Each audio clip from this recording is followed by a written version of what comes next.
नमो श्रीयतिराजाय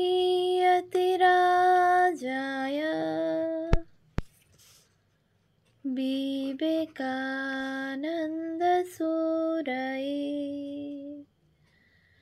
सच्चित्सुखस्वरूपाय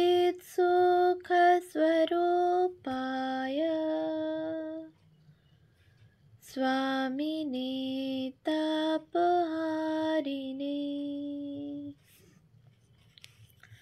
বেলুড় রামকৃষ্ণ সংঘের সংঘাধ্যক্ষ পরম্পরা গ্রন্থ থেকে পাঠ। প্রথম পর্ব, পৃষ্ঠা 249। স্বামী গম্ভীরানন্দ। যখনই মঠ বাস করার সুযোগ পেয়েছেন, তার পূর্ণ সদ্ব্যবহার করেছেন গম্ভীরানন্দজি। মঠ বাসের স্মৃতিচিত্র তিনি বলতেন আমাদের কাছে।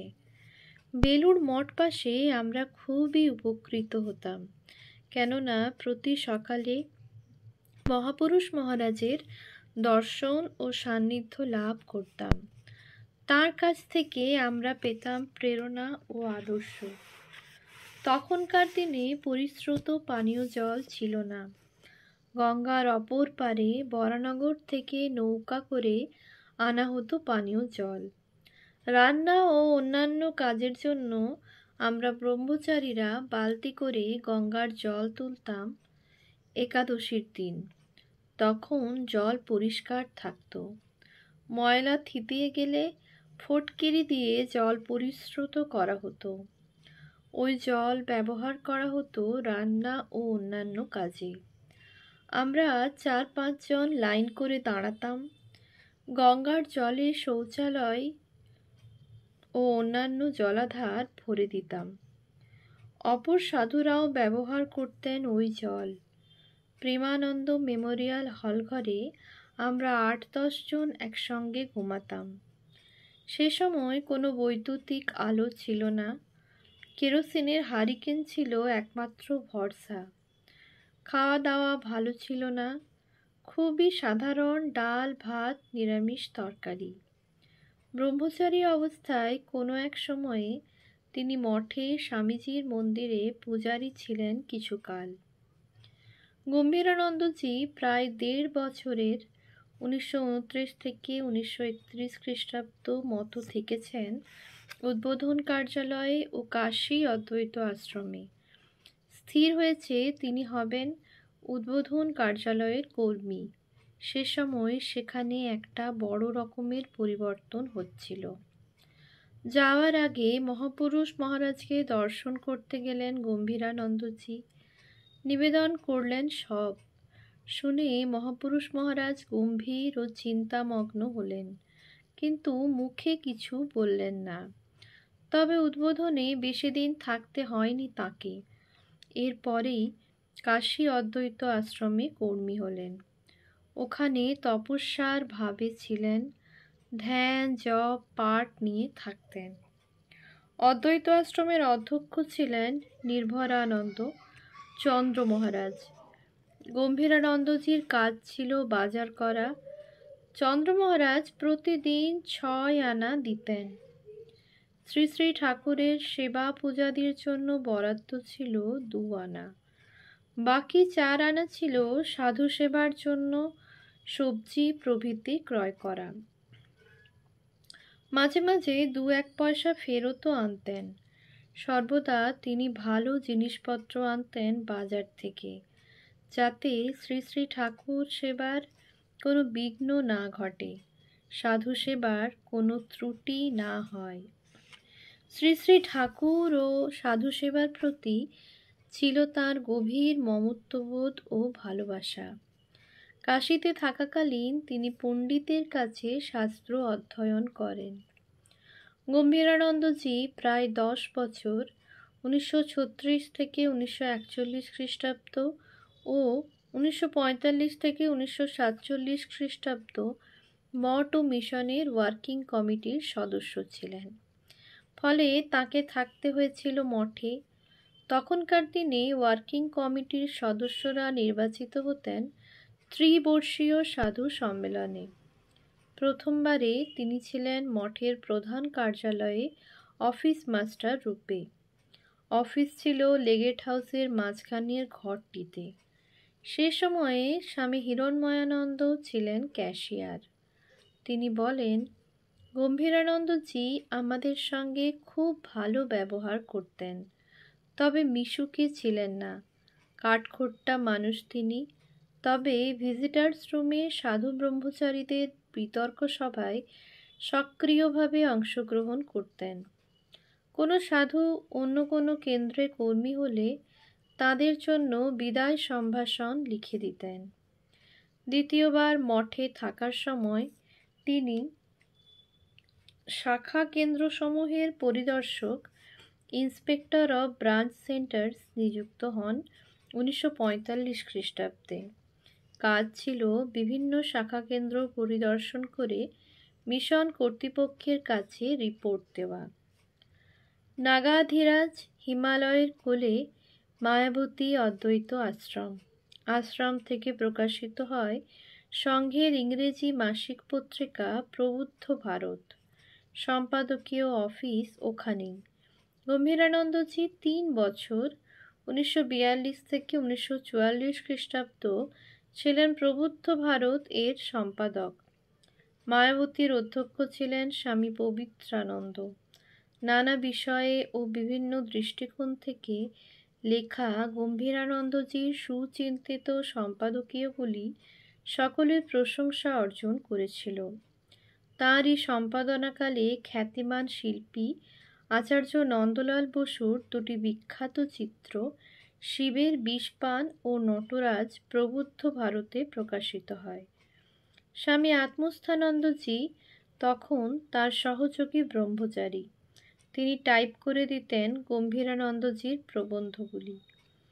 গম্ভীরানন্দজি লেখাগুলি দিয়ে বলে দিতেন, দেখো কেমন হয়েছে।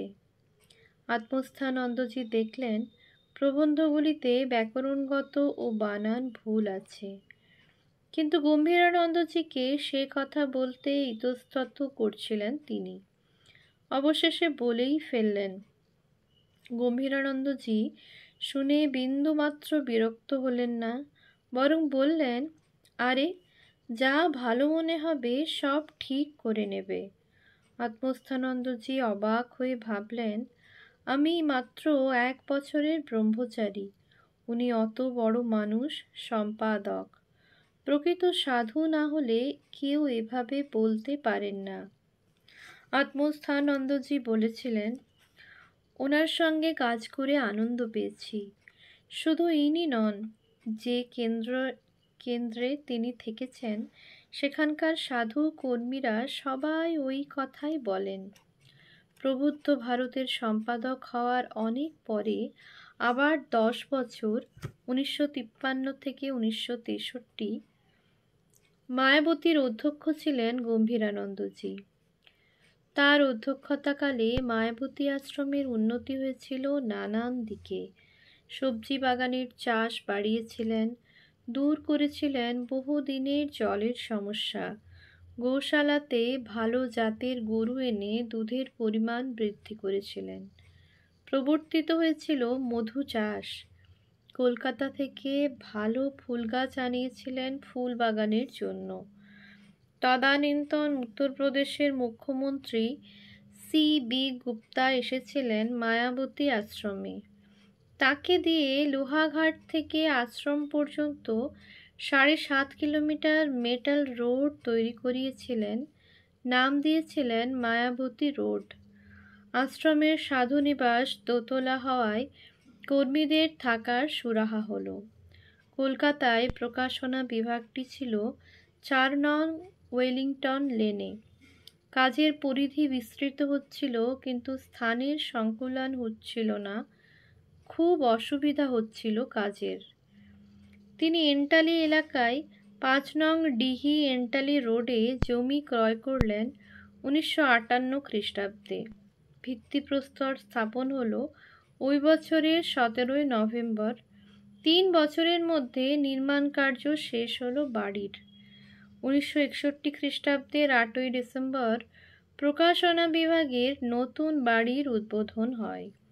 সংযোজিত হয়েছে একটি সাধারণ গ্রন্থাগার ও পাঠকক্ষ। প্রসঙ্গত উল্লেখযোগ্য, বাড়ি তৈরি করাটা গম্ভীরানন্দজির ছিল হবির মতো। দেওঘরে থাকতে তিনি অনেক ইঞ্জিনিয়ারিং বই পড়েছিলেন। মায়াবতীতে কর্মীদের সকল কাজে উৎসাহ দিতেন, হাসি ঠাট্টা করতেন তাদের সঙ্গে। দুপুরে খাওয়ার পর সাধুরা লুডো খেলতেন। গম্ভীরানন্দজি খাওয়ার পর এসে লুডোর ঘুঁটিগুলো উলট পালট করে দিতেন সকলেই অজান্তে। তারপর সরে পড়তেন তিনি। সাধুরা তার ছেলে মানুষই দেখে মজা পেতেন। আনন্দবাজারের অরণ্যদেব ফিচারটি ছিল তার প্রিয়। মায়াবতীতেও গম্ভীরানন্দজি নিজের কাজ নিজেই করতেন। তাকে দুপুরে বিশ্রাম নিতে কর্মীরা কখনো দেখেননি। ওই সময়ে লিখতেন, খাওয়ার পিঁড়িতে আসতে তার কখনো 1 মিনিটও দেরি হতো না। তার সময়ানুবর্তিতা অপূর্ব, ঘড়ি মেলানো যেত।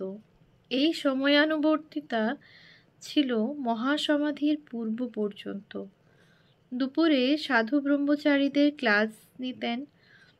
ঘরের বারান্দায় হাঁটতে হাঁটতে গুনগুন করে সুর ভাজতেন, জাল ফেলে জেলে রয়েছে বসে। মায়াবতী আশ্রমে তাকে প্রায়ই বলতে শোনা যেত, ঐতিহ্য যেন না নষ্ট হয়, যে কোনো প্রকারে হোক তা যেন রক্ষা করা হয়। ইতিমধ্যে 1947 খ্রিস্টাব্দের মার্চ মাসে গম্ভীরানন্দজি রামকৃষ্ণ মঠের অছি ও রামকৃষ্ণ মিশন পরিচালন সভার সদস্য নির্বাচিত হয়েছেন। ওই বছরের এপ্রিলে মঠ ও মিশনের সহকারী সম্পাদক হিসেবে মঠের প্রধান কার্যালয়ে যোগ দেন। 1953 খ্রিস্টাব্দ পর্যন্ত তিনি ওই পদে ছিলেন। আবার সহকারী সম্পাদক হন 1963 খ্রিস্টাব্দের 5ই অক্টোবর। তার আগে 1949 খ্রিস্টাব্দে তাঁকে অ্যাডভাইসারি ফিনান্স কমিটির সদস্যরূপে নিযুক্ত করা হয়েছিল। 1966 খ্রিস্টাব্দে স্বামী বীরেশ্বরানন্দজি সংঘাতক্ষ হওয়ায় ওই বছরের 16 ফেব্রুয়ারি গম্ভীরানন্দজি সাধারণ সম্পাদক পদে বৃত হলেন। প্রায় 13 বছর সাধারণ সম্পাদকের গুরুদায়িত্ব বহন করেছিলেন অত্যন্ত দক্ষতার সঙ্গে। তার মধ্যে যেমন ছিল প্রশাসনিক ক্ষমতা, তেমনি ছিল প্রগাঢ় সাধুতা। এ যেন মণিকাঞ্চন যোগ। সাধারণ সম্পাদক রূপে তার মধ্যে কয়েকটি বৈশিষ্ট্য পরিলক্ষিত হয়। তিনি যে কোনো বিষয়ে যথোচিত দ্রুত সিদ্ধান্ত নিতেন, কোনো কাজ ফেলে রাখতেন না। যতদূর সম্ভব তিনি সিদ্ধান্ত নিতেন নিরপেক্ষভাবে। অত্যন্ত গোছানো ছিল তার কাজ। নির্দিষ্ট সময় ধরে চলতেন। প্রয়োজনে সহকর্মীদের মতামত শুনতেন তিনি। যখন কোনো কঠিন সমস্যার সৃষ্টি হতো, সেগুলির সমাধান করতেন অতি কৌশলে। দরকার হলে সাধু কর্মীদের ধমকও দিতেন। ব্যবহার করতেন কড়া ভাষা। তার বহু বছরের সহকর্মী স্বামী ভূতেশানন্দকে তিনি বলেছিলেন, ধমক দিতে হলে আমার কাছে পাঠিয়ে দেবেন, মিষ্টি করে আমি বোঝাতে পারবো না, সেক্ষেত্রে তাকে আপনার কাছে পাঠিয়ে দেব। স্বামী ভূতেশানন্দ বলেছেন, স্বামী গম্ভীরানন্দজি ছিলেন অত্যন্ত প্র্যাকটিক্যাল। ব্যক্তিত্ব ছিল প্রখর। তার চরিত্রের মহত্তম গুণ ন্যায়পরায়ণতা। গম্ভীরানন্দজির অপর এক সহকর্মী বলেন, তার চরিত্রের বৈশিষ্ট্য নিষ্ঠা, সাধন ভজন ও কর্মে একান্ত নিষ্ঠা। তিনি যে খুব শুকনো রসকসহীন ছিলেন তা নয়, তার মধ্যে দেখেছি খুব হিউমার, উইটস ও মজা। ওম শান্তি শান্তি শান্তি। हरिः ओम तत्सत्। श्रीरामकृष्णार्पणमस्तु।